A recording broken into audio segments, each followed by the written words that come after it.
Chief Ortiz, does DHS have operational control of our entire border? No, sir. Okay, thank you for that. I'd like to share it with the American people. This is the actual definition of operational control that is in the code, written into the code well before I came to Congress, the definition, and I appreciate the honesty of Chief Ortiz. Do you think that, let's play a video clip here. I just want to share this question. Will you testify under oath right now? Do we have operational control, yes or no? Yes, we do. And we have operational control of the borders. Yes, we do. Chief Ortiz, do you think that Secretary Mayorkas is lying there?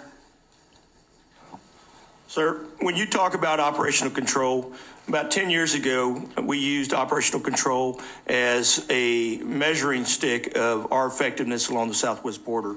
My new strategy is geared towards mission advantage. So you know I'm asking a very specific question, yes, and you're kind of describing how the goalpost has been moved because of the mass waves of people that are coming. My question, you heard the secretary, he said we have operational control. That's the definition of operational control. Based upon the definition you have, sir, up there, no. We don't have operational control. No, sir. But is Secretary Mayorkas lying?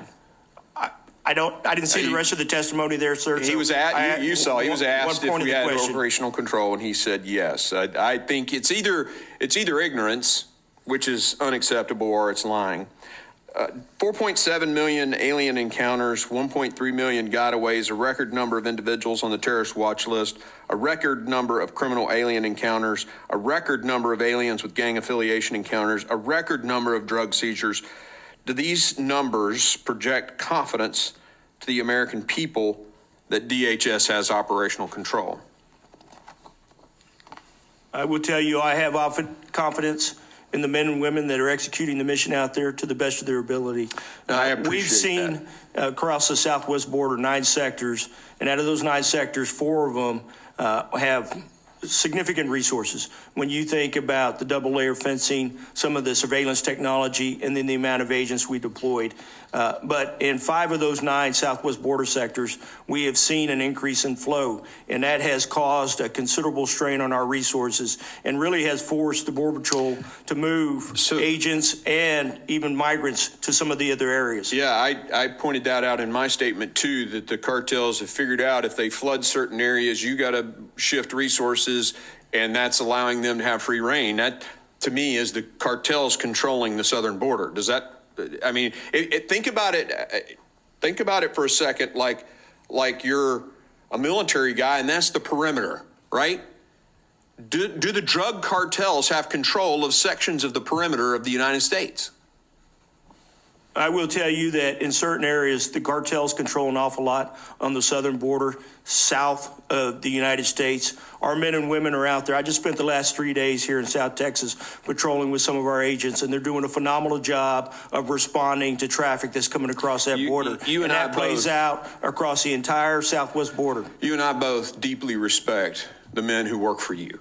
And I think they're doing yeoman's work. I've talked to sectors where they're pulling 90 hours a week. These guys are killing themselves. Literally 17 of them have committed suicide because they've been overwhelmed. Why is this huge surge here? What's the cause? What's the difference? You were here under the last administration during COVID, all the excuses that have been given. So what changed? Several things have changed. I think across the world, if you think about it this way. We've seen individuals from 159 countries already this fiscal year. So why do they feel suddenly, after January of 2021, that they can come here? I would think that we have what we call push and pull factors.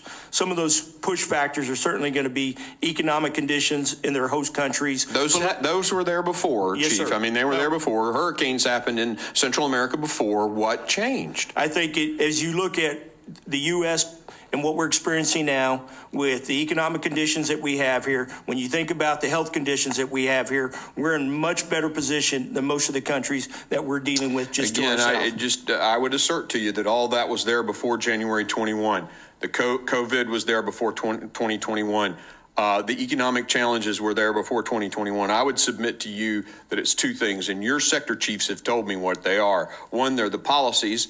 And those policies came from the promises the president made during his campaign. And two, the State Department has allowed the return agreements to expire. Not renegotiating those agreements has prevented ICE from being able to send people back. Is that not correct? I will tell you, our inability to repatriate individuals to certain countries is a tremendous challenge for us, and I would agree with that. On the administration. Thank you.